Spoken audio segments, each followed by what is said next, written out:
Please give yourself a little bit of compassion here. This is one of the hardest things a parent will have to do. One of the hardest things a parent will ever have to do. We're going to talk about the thing that you really have been avoiding talking about, the talk. The conversation you're going to have with your children about getting a divorce.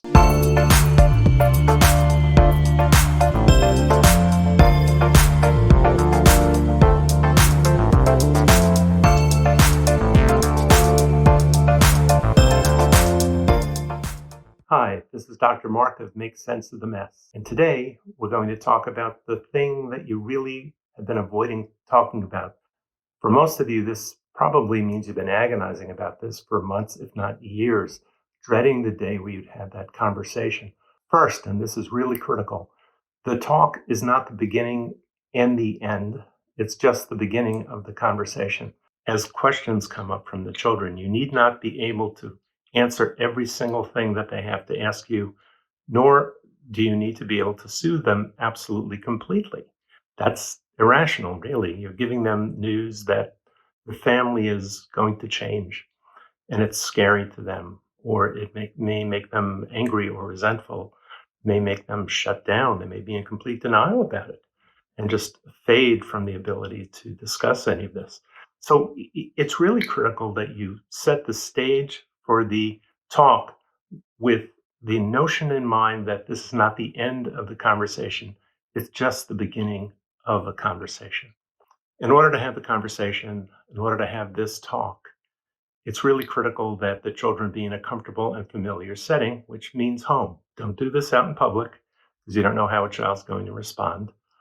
Do it in your house. Do it in the family home.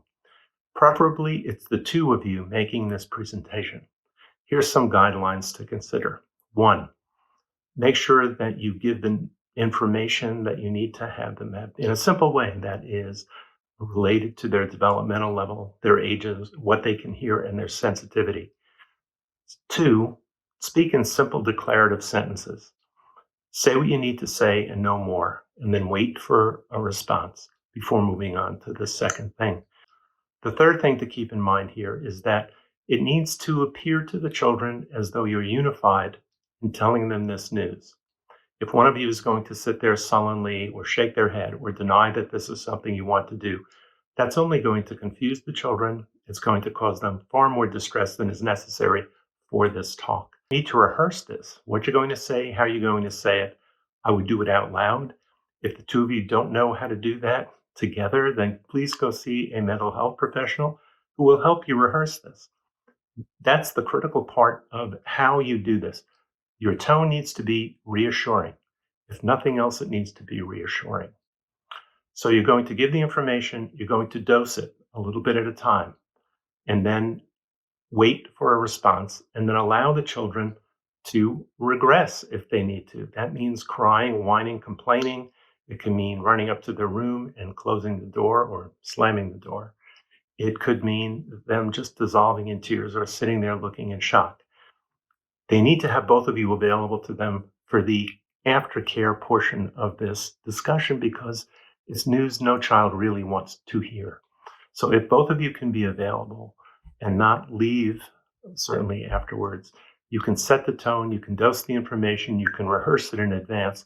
You'll really be ahead of the game here. It's what your kids need. Please give yourself a little bit of compassion here. This is one of the hardest things a parent will have to do. One of the hardest things a parent will ever have to do. So you're not going to do it perfectly. After all, what would that mean? The children go, okay, that's not going to happen. This is distressing news. It's even distressing to kids whose parents have been arguing and fighting and have been at each other's throats for years. It's still not information that most kids welcome. There's going to be an emotional reaction to it, and you need to be prepared for that. You also need to know that this is just the first part of their reaction. What's critically important here is that you set the stage for being available to them, where they know that you're going to be available to them, that their lives are not going to change substantively in terms of access to friends, access to the two of you. They'll see you regularly. They'll know when they're going to see you, and they'll know for how long.